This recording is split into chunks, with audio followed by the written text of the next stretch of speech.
ಓಂ ನಮಃ ಶಿವಾಯ್. ಭಾರತ್ ಮಾತಾ ಶಿವಶಕ್ತಿ ಅವತಾರ್. ಓಂ. ಪಿತಾಶ್ರೀ ಶಿವ ತಂದೆಯ ನೆನಪಿದೆಯೇ?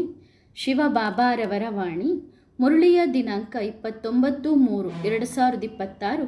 ಬೆಳಗಿನ ತರಗತಿ ರಿವೈಸ್ ಕೋರ್ಸ್ 18/2/2023. ಓಂ ನಮಃ ಶಿವಾಯ. ಶಿವಜಯಂತಿಯ ಪಾವನ ಪರ್ವದಂದು ಶಿವಬಾಬಾರವರ ಅಮೂಲ್ಯ ಮಹಾವಾಕ್ಯಗಳು. ಈಗ ಮನೆಗೆ ಹೋಗಬೇಕಾಗಿದೆ. ಪ್ರತ್ಯಕ್ಷತೆಯ ನಗಾರಿಯನ್ನು ಬಾರಿಸಿರಿ.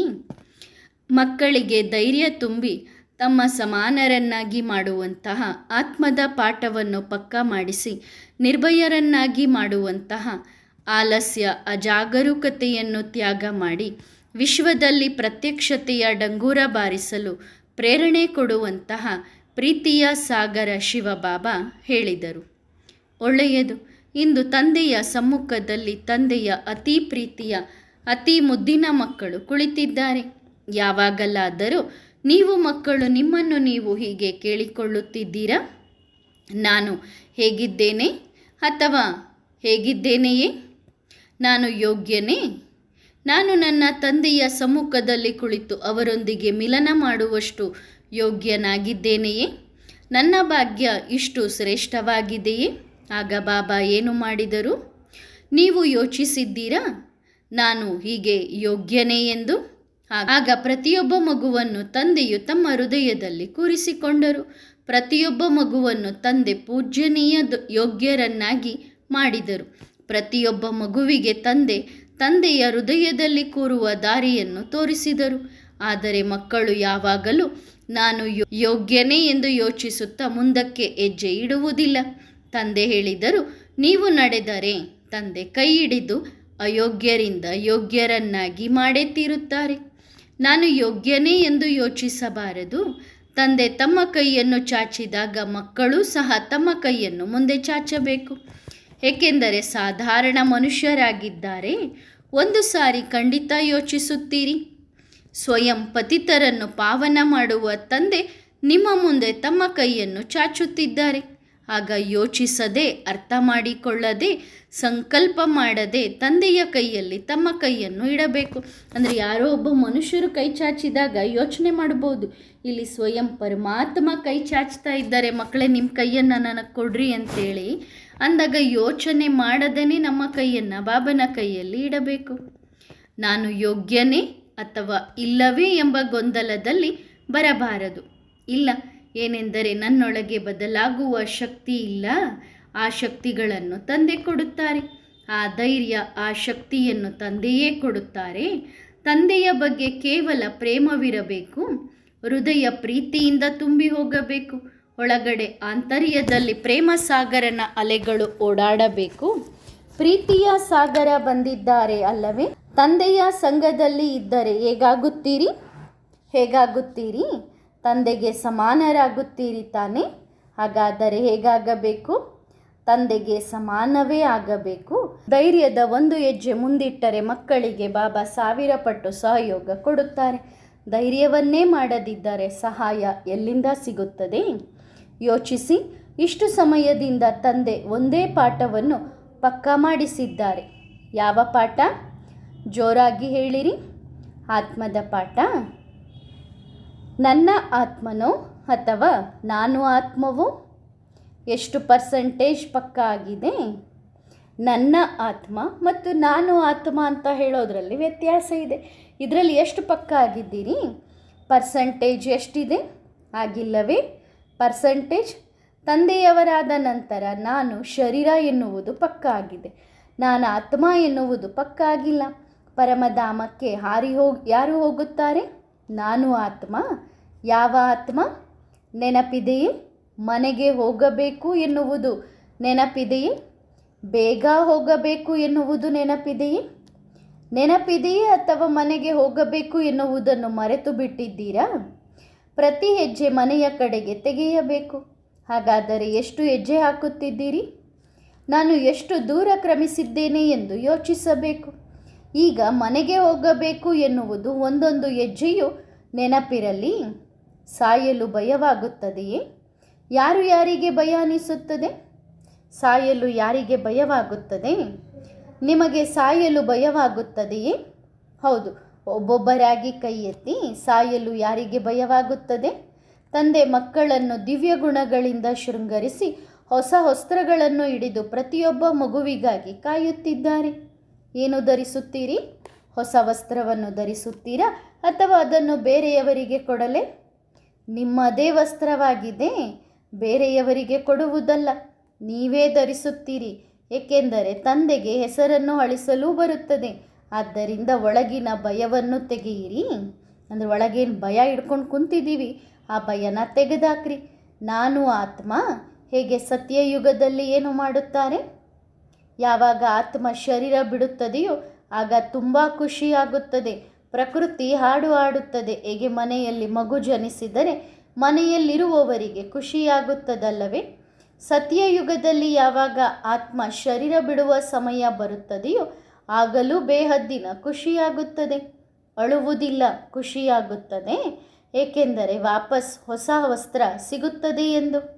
ಹೇಗೆ ಇಲ್ಲಿ ಸಣ್ಣ ಮಗುವಿಗೆ ಹೊಸ ಬಟ್ಟೆ ಹಾಕಿದರೆ ಅದಕ್ಕೆ ಖುಷಿಯಾಗುತ್ತದೆ ಅಲ್ಲವೇ?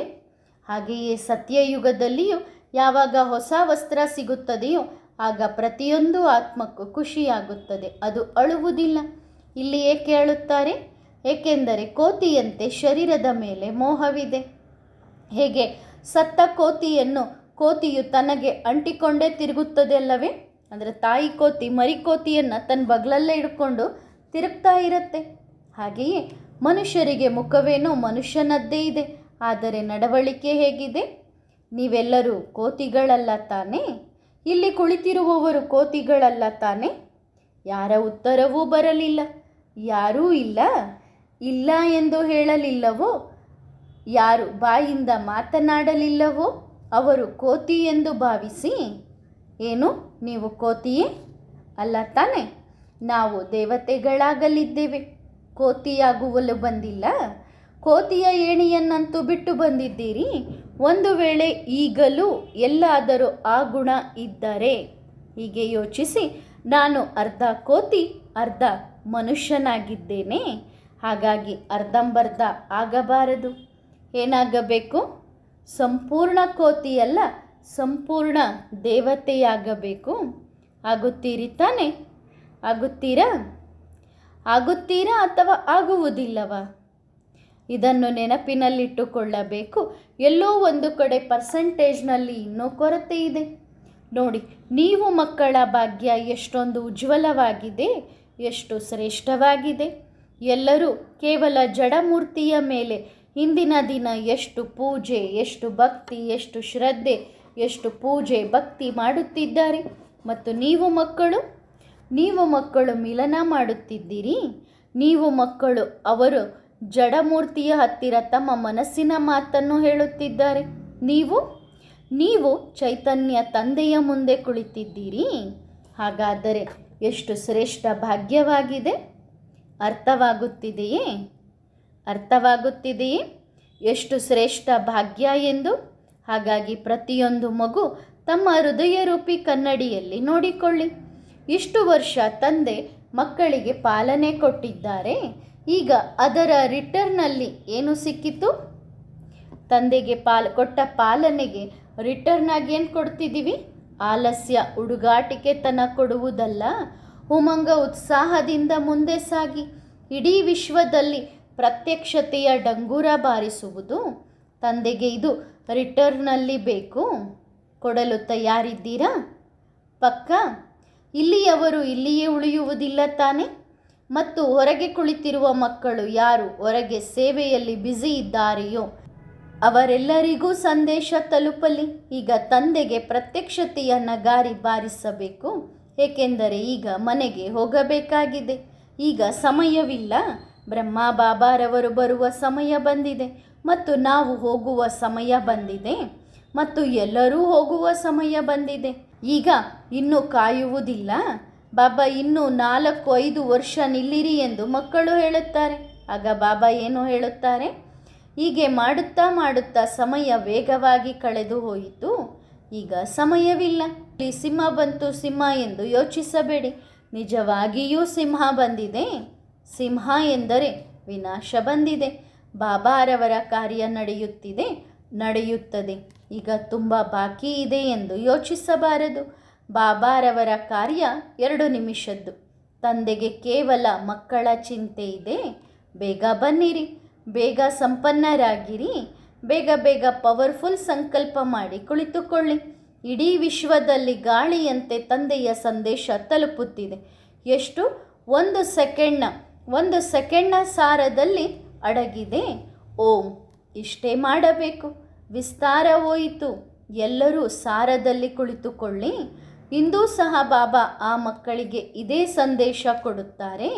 ಯಾರು ಈಗಲೂ ಚೆಕ್ ಮಾಡುವುದರಲ್ಲಿ ತಮ್ಮ ಸಮಯವನ್ನು ಹಾಳು ಮಾಡುತ್ತಿದ್ದಾರೆಯೋ, ಚೆಕ್ಕಿಂಗ್ ಅಲ್ಲ, ತಂದೆಯನ್ನು ಚೆಕ್ ಮಾಡುವುದಲ್ಲ, ತಮ್ಮನ್ನು ತಾವು ಚೇಂಜ್ ಮಾಡಿಕೊಂಡರೆ ತಂದೆ ಸ್ಪಷ್ಟವಾಗಿ ಕಾಣಿಸುತ್ತಾರೆ.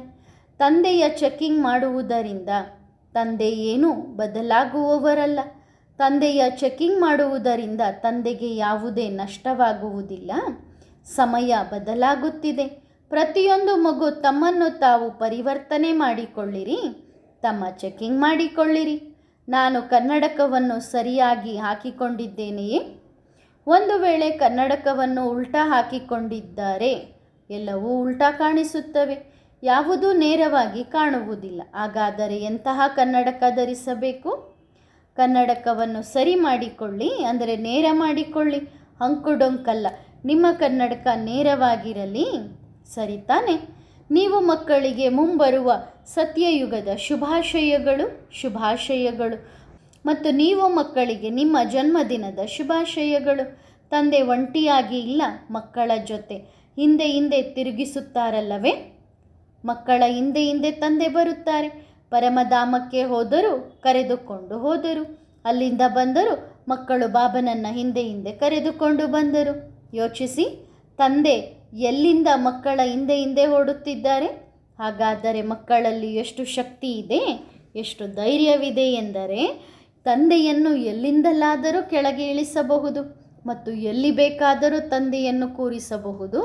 ಪರಮಧಾಮದಿಂದ ಮಧುಬನಕ್ಕೆ ಇಳಿಸಿದರು, ಮಧುಬನದಿಂದಲೂ ಇಲ್ಲಿಗೆ ಕರೆದುಕೊಂಡು ಬಂದರು. ಈಗ ಇಲ್ಲಿಂದ ಇಳಿಸಿ ಎಲ್ಲಿಗೆ ಕರೆದುಕೊಂಡು ಹೋಗುತ್ತಾರೆ ನೋಡಿದ್ದೀರಾ? ನೀವು ಮಕ್ಕಳ ಶಕ್ತಿ ನೋಡಿದ್ದೀರಾ? ಎಷ್ಟು ಶಕ್ತಿ ಇದೆ, ಎಷ್ಟು ಧೈರ್ಯವಿದೆ, ಎಷ್ಟು ಪ್ರೀತಿ ಇದೆ, ಎಷ್ಟು ಶಕ್ತಿ ಇದೆ.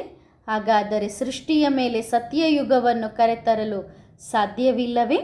ಇದು ಅಸಂಭವವೇ ಅಲ್ಲ. ಜೋರಾಗಿ ಹೇಳಿರಿ. ಬಾಬಾ, ಎಲ್ಲವೂ ಸಂಭವವಿದೆ. ನಾವು ಮಾಡಿ ತೋರಿಸುತ್ತೇವೆ, ನಾವು ಆಗಿ ತೋರಿಸುತ್ತೇವೆ.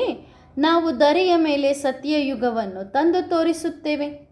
ಆಂತರ್ಯದಿಂದ ಧ್ವನಿ ಬರಬೇಕು, ಕೇವಲ ಬಾಯಿಂದ ಬರುವುದಲ್ಲ. ನಿಮ್ಮ ಒಳಗಿನಿಂದ ಬರಬೇಕಂದ್ರೆ ನಿಮ್ಮ ಆಂತರ್ಯದಿಂದ ಧ್ವನಿ ಬರಬೇಕು. ನಾವು ಸತ್ಯಯುಗವನ್ನು ತಂದು ತೋರಿಸುತ್ತೇವೆ ಬಾಬಾ. ಅಷ್ಟೇ, ಇಷ್ಟು ಧೈರ್ಯ ಸಾಕು. ಬಾಕಿ ತಂದೆ ಕುಳಿತಿದ್ದಾರೆ. ಸರಿ ತಾನೆ? ಮಕ್ಕಳೇ, ಎಲ್ಲರಿಗೂ ತಂದೆಯ ನೆನಪು ಪ್ರೀತಿಗಳನ್ನು ತಿಳಿಸಿರಿ. ಮತ್ತು ಎಲ್ಲ ಮಕ್ಕಳಿಗೆ ಎಲ್ಲೇ ಕುಳಿತಿದ್ದರೂ, ಯಾವುದೇ ಮೂಲೆಯಲ್ಲಿ ಕುಳಿತಿದ್ದರೂ ಬೇಗ ಬೇಗ ಕಾರ್ಯ ಸಂಪನ್ನ ಮಾಡಿರಿ. ಈ ಸಣ್ಣ ಪುಟ್ಟ ವಿಷಯಗಳಲ್ಲಿ ಮೋಹದ ಅಂಶ ಏನು ಸಿಕ್ಕಿ ಹಾಕಿಕೊಂಡಿದೆಯೋ ಅದನ್ನು ತೆಗೆದುಹಾಕಿರಿ. ವಸ್ತುವನ್ನು ಉಪಯೋಗ ಮಾಡುವುದು ಒಂದಾದರೆ ಅದರಲ್ಲಿ ಸಿಕ್ಕಿ ಹಾಕಿಕೊಳ್ಳುವುದು ಇನ್ನೊಂದು. ಎರಡರಲ್ಲೂ ವ್ಯತ್ಯಾಸವಿದೆ. ವ್ಯತ್ಯಾಸ ಯಾರಿಗೆ ಅರ್ಥವಾಯಿತೋ ಅವರನ್ನು ಸಂಪನ್ನರಾಗುವುದರಿಂದ ಯಾರೂ ತಡೆಯಲು ಸಾಧ್ಯವಿಲ್ಲ. ಸಿಕ್ಕಿ ಹಾಕಿಕೊಳ್ಳುವುದು ಮತ್ತು ಉಪಯೋಗ ಮಾಡುವುದು, ಕೆಲಸಕ್ಕೆ ಬಳಸಿಕೊಳ್ಳುವುದು, ಎರಡರಲ್ಲೂ ವ್ಯತ್ಯಾಸವಿದೆ. ಕೆಲಸಕ್ಕೆ ಬಳಸಿಕೊಳ್ಳುವುದು ಸಂರಕ್ಷಣೆ ಕೂಡ ಮಾಡಬೇಕು. ಆದರೆ ಅಂಟಿಕೊಳ್ಳುವುದು, ನೀವು ಯಾವುದೇ ವಸ್ತುವಿಗೆ ಅಂಟಿಕೊಂಡಿದ್ದೀರಿ ಎಂದಲ್ಲ, ವಿನಾಶದ ಡಂಗೂರ ಬಾರಿಸುತ್ತಿದೆ. ಮತ್ತು ಬಾಬಾ ಹೇಳುತ್ತಿದ್ದಾರೆ, ಮಕ್ಕಳೇ ಬಿಟ್ಟು ಬಿಡಿ. ಮತ್ತು ಮಕ್ಕಳು ಹೇಳುತ್ತಾರೆ, ಇಲ್ಲ ಬಾಬಾ, ಮುಂದೆ ಈ ವಸ್ತು ಕೆಲಸಕ್ಕೆ ಬರುತ್ತದೆ, ಸ್ವಲ್ಪ ಜೋಳಿಗೆಯಲ್ಲಿ ಇಟ್ಟುಕೊಳ್ಳಲು ಬಿಡಿ. ಬಾಬಾ ಹೇಳುತ್ತಾರೆ, ಮಕ್ಕಳೇ ಇದು ಕೆಲಸಕ್ಕೆ ಬರುವುದಿಲ್ಲ. ಹಾಗಾದರೆ ಏನು ಮಾಡಬೇಕು ನೋಡಿರಿ. ಎಲ್ಲರ ಬುದ್ಧಿಯೋಗ ಏನು ಮಾಡಬೇಕು? ಎಲ್ಲರ ಬುದ್ಧಿಯೋಗ ಅಲೆದಾಡಿತು 1 ನಿಮಿಷದಲ್ಲಿ. ಇದು ಮಾಯೆಯ ರೂಪ ಎಂದು ಅರ್ಥವಾಯಿತೆ. ಅಂದರೆ ಬಾಬಾ ಹೇಳಿದ ತಕ್ಷಣ ನಮ್ಮ ಬುದ್ಧಿ ಚಂಚಲ ಆಗ್ತಾ ಇದೆ, ಎಲ್ಲೆಲ್ಲೋ ಅಲ್ದಾಡ್ತಿದೆ ಅಂದರೆ ಬಾಬಾ ಹೇಳ್ತಾರೆ, ಇದು ಮಾಯೆಯ ರೂಪ, ಅದು ತನ್ನ ಕೆಲಸ ಮಾಡುತ್ತದೆ. ಆದರೆ ಈಗ ನೀವು ಏನು ಮಾಡುತ್ತಿದ್ದೀರಿ? ಒಂದು ಸೆಕೆಂಡ್ನಲ್ಲಿ ಬುದ್ಧಿಯ ಯೋಗ ಆ ಕಡೆ ಈ ಕಡೆ ಹೋಯಿತು. ತಂದೆಯ ಕಾರ್ಯವೂ ಸಹ ಒಂದೇ ಸೆಕೆಂಡಿನದ್ದು. ಪ್ರತಿಯೊಂದು ಮಗು ತಮ್ಮ ಚೆಕ್ಕಿಂಗ್ ಮಾಡಿಕೊಳ್ಳಿ. ತಮ್ಮ ಚೆಕ್ಕಿಂಗ್ ಎಲ್ಲಿ ತಂದೆ ಎದುರಿಗಿದ್ದಾರೋ ಮತ್ತು ಮಾಯೆಯ ಒಂದು ಸಣ್ಣ ಗಾಳಿ ಬೀಸಿತು ಮತ್ತು ನಾವು ಆ ಕಡೆ ಈ ಕಡೆ ಅಲೆದಾಡಿದೆವು. ಹೀಗಾಗಬಾರದು, ಸರಿ ತಾನೆ? ಒಳ್ಳೆಯದು ಮಕ್ಕಳೇ. ತಂದೆಯ ಇಂತಹ ಅತಿ ಮಧುರ ಮುದ್ದಾದ ಮಕ್ಕಳಿಗೆ, ಮಾಯೆಯ ಮೇಲೆ ವಿಜಯ ಪ್ರಾಪ್ತಿ ಮಾಡುವ ಮಾಯಾಜೀತ್ ಮಕ್ಕಳಿಗೆ ಬಾಪ್ತಾದಾರವರ ಸ್ನೇಹ ತುಂಬಿದ ನೆನಪು ಪ್ರೀತಿಗಳು. ಯಾವಾಗಲೂ ಖುಷಿಯಾಗಿರಿ. ಎಷ್ಟು ಸಮಯವಿದೆಯೋ ಅಷ್ಟು ಸಮಯದವರೆಗೆ ಜೊತೆಯಲ್ಲಿ ಇದ್ದೇವೆ. ಬಾಕಿ ನಂತರ ಎಲ್ಲರೂ ಜೊತೆಯಲ್ಲಿ ಹೋಗಬೇಕು. ಯಾರನ್ನೂ ಬಿಟ್ಟು ಹೋಗುವುದಿಲ್ಲ, ಕರೆದುಕೊಂಡೇ ಹೋಗುತ್ತಾರೆ. ಮತ್ತೆ ಸಿಗೋಣ. ಎಲ್ಲ ಮಕ್ಕಳ ಪರವಾಗಿ ಬಾಬಾರವರಿಗೆ ಹೂಗುಚ್ಛವನ್ನು ಅರ್ಪಿಸಲಾಯಿತು. ಜೊತೆಗೆ ಮಕ್ಕಳು ಶಿವಜಯಂತಿಯ ಶುಭಾಶಯಗಳನ್ನು ಬಾಬನಿಗೆ ತಿಳಿಸಿದರು. ನೀವು ಎಲ್ಲ ಮಕ್ಕಳಿಗೂ ನಿಮ್ಮ ಜನ್ಮದಿನದ ಶುಭಾಶಯಗಳು. ಇಂದಿನಿಂದ ಏನಾದರೂ ಹೊಸದು ಮಾಡಬೇಕು, ಸರಿ ತಾನೆ? ಇಂದಿನಿಂದ ಏನಾದರೂ ಹೊಸದು ಮಾಡಬೇಕು. ಬಾಬಾರವರಿಗೆ ಧ್ವಜಾರೋಹಣಕ್ಕಾಗಿ ಕೇಳಿದಾಗ ಬಾಬಾ ಹೇಳಿದರು, ಬಾಬಾರವರಿಂದ ಮಾಡಿಸಿರಿ, ನಾವು ಹೋಗುತ್ತಿದ್ದೇವೆ. ಅಂದರೆ ಬ್ರಹ್ಮ ಬಾಬಾರವರಿಂದ ಮಾಡಿಸಿರಿ, ನಾವು ಹೋಗುತ್ತಿದ್ದೇವೆ. ಕಾಯುತ್ತಿದ್ದಾರೆ ಅಂದರೆ ಬ್ರಹ್ಮ ಬಾಬಾ ಕಾಯ್ತಾ ಇದ್ದಾರೆ. ವರದಾನ: ಅಂಗದನ ಸಮಾನ ಅಚಲ ಭವ. ಎಲ್ಲರೂ ಅಂಗದನ ಸಮಾನ ಅಚಲರಾಗಿದ್ದೀರಾ? ಮಾಯೆಯ ಯಾವುದೇ ಪ್ರಕಾರದ ಅಲುಗಾಟದಲ್ಲೂ ಅಚಲರಾಗಿರಿ. ಮಾಯೆಯ ಯಾವುದೇ ದಾಳಿಯು ನಿಮ್ಮ ಸ್ಥಿತಿಯನ್ನು ಅಲುಗಾಡಿಸಲು ಸಾಧ್ಯವಾಗದಿರಲಿ. ಅಲುಗಾಡಲು ಕಾರಣವೇನು? ನಿಶ್ಚಯದ ಫೌಂಡೇಶನ್ ಬಲವಾಗಿಲ್ಲದ ಕಾರಣವೇ ಅಲುಗಾಡುತ್ತೀರಿ. ಇದು ಕಲ್ಯಾಣಕಾರಿ ಸಮಯ.